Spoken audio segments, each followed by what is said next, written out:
अच्छा, पहले सबसे आज थोड़ा सा ट्रिब्यूट पेश करेंगे। सबसे पहले तो प्रोटॉन्स को, ठीक है, कि वो कितने छोटे हैं और कितना ऊधम मचाते हैं।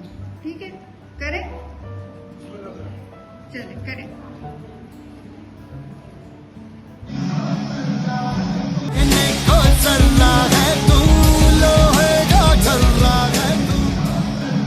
उसके अंदर एक साइलेंट डायलॉग चल रहा होता है, ठीक है। उसने आपको अकेला नहीं छोड़ा, वो मर जाते बफरिंग कर करके, तो उसके लिए भी बनता है।